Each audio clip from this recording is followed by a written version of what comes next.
गुजरात के पूर्व मुख्यमंत्री शंकर सिंह वाघेला ने अपनी नई पार्टी प्रजाशक्ति डेमोक्रेटिक को लॉन्च किया।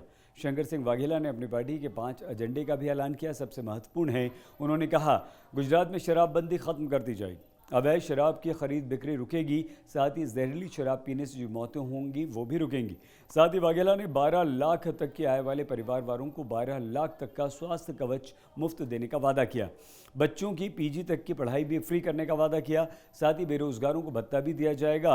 100 यूनिट बिजली फ्री होगी। किसानों के कर्ज और बिजली के बिल भी माफ किए जाएंगे। अपनी पार्टी के लॉन्च के अवसर पर शंकर सिंह वाघेला ने बीजेपी पर भी भ्रष्टाचार के गंभीर आरोप लगाए। इन तमाम मुद्दों पर हमारी संवाददाता गोपी गांगर ने शंकर सिंह वाघेला से बातचीत की। गुजरात का चुनाव इस बार पहले से ही दिलचस्प है क्योंकि आम आदमी पार्टी चुनावी मैदान में है, लेकिन अब और ज़्यादा दिलचस्प हो गया है क्योंकि पूर्व मुख्यमंत्री शंकर सिंह वाघेला अपनी खुद की पार्टी लेकर आए हैं। वो भी इस चुनावी मैदान में 22 के चुनाव में यहाँ पे मैदान में उतर रहे हैं। उन्हीं से बातचीत करते हैं। बापू, ये बताइए कि चुनाव की मैदान में उतरने का फैसला क्यों लिया? देखिए, चुनाव तो रूटीन है। 5-5 साल में कभी अलग है, जल्दी चुनाव हो जाते हैं, लेकिन 5 साल के बाद आने वाले हैं। तो मैंने 2 साल पहले पार्टी रजिस्ट्रेशन करवाई थी। 2017 में जब असेंबली के चुनाव थे, उसके बाद मैंने कांग्रेस छोड़ दी थी। तब इलेक्शन कमीशन ने समय पर रजिस्ट्रेशन जो देना चाहिए वो रजिस्ट्रेशन नहीं हो पाया, इसलिए वो पोस्टपोन रहा। इसके बाद मैंने प्रजाशक्ति डेमोक्रेटिक पार्टी रजिस्टर करवाई 1.5 साल पहले। इसका मतलब चुनाव उस समय से दिमाग में है कि 22 में चुनाव लड़ना है, तो अभी से तैयारी करें। कंभाग्य से वो पार्टी जब लॉन्च करनी थी, यहाँ ही लॉन्च करने वाले थे, उस समय अहमद भाई पटेल सीरियस है, ऐसे समाचार मेरे पास आए। तो मैंने कहा जो भी है, ऐसे सीनियर आदमी अगर गड़बड़ वाला मामला है तो अभी लॉन्च नहीं करेंगे पार्टी। और कंभाग्य से अहमद भाई जन्नत नशीन हो गए। मैं इनके जनाजे में गया, अंकलेश्वर पिरामल जहाँ इनका गांव है। तो कार्यकर्ता जो थे वो तो सब परिचित थे कांग्रेस के। उन्होंने बोला अब अहमद भाई साहब नहीं रहे, आप आइए कांग्रेस में, आइए कांग्रेस में।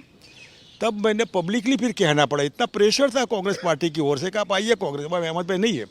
तो मैंने पब्लिकली कहा कि मैडम गांधी और राहुल गांधी अगर कहेंगे कि आप आइए कांग्रेस में, तो I will think the matter, सोचकर बात करूंगा। तो वो कहेंगे तो मैं सोचूंगा। इसके बाद भरत सिंह सोलंकी मिले, जगदीश ठाकुर मिले, रघु शर्मा जी आए थे, मिले थे। मैंने अपने आप कहा कि भाई आपको अगर कांग्रेस में इंटरेस्ट है, हम आए तो make it as early as possible. Delhi से मेरे को बात करवाइए, राहुल गांधी सोनिया जी के बिना मैं पार्टी में नहीं आ पाऊँगा। और आजकल करते करते फिर मैंने अपने आप 15 अगस्त तक कहा कि 15 अगस्त तक अगर होता है तो ठीक है, इसके बाद फिर हम अपनी दुनिया बसाएंगे। इतना लेट नहीं होना चाहिए कि चुनाव आए चले भी जाए। हम तो पॉलिटिकल आदमी है, आज की ये तो हमारी लाइफ है पॉलिटिकल, उसमें कोई आजकल का मामला नहीं होता है। 15 अगस्त तक इंतज़ार करने के बाद फिर 2-4 दिन में ये पार्टी के होमवर्क जो करना चाहिए, होमवर्क करके 20 तारीख को मैंने इसका लॉन्च करने का सोचा। तो राजीव गांधी का दिन और 21 तारीख अहमद भाई पटेल का जन्मदिन था। तो ये 2 दिन में ही पार्टी की एक्टिविटी एकदम हमने पब्लिकली कह दिया कि भाई I am going to launch this Prajashakti Democratic Party. लेकिन बापू, ये कांग्रेस के ही वोट को काटेगी।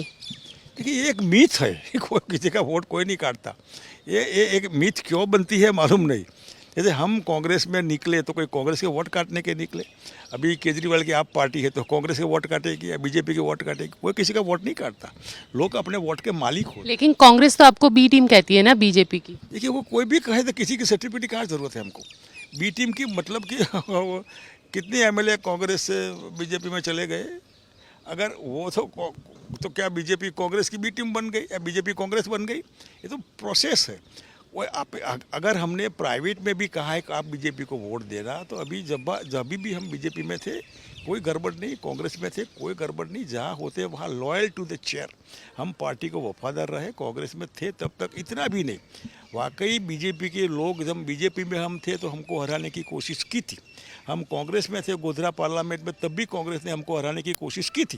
लेकिन हमने कभी भी एंटी पार्टी एक भी आदमी, अगर कार्यकर्ता पसंद न हो तो आप दूर रहिए, लेकिन उसको वोट मत दीजिए, ऐसा नहीं किया है। इसलिए कांग्रेस के वोट काटने का सवाल ही नहीं है।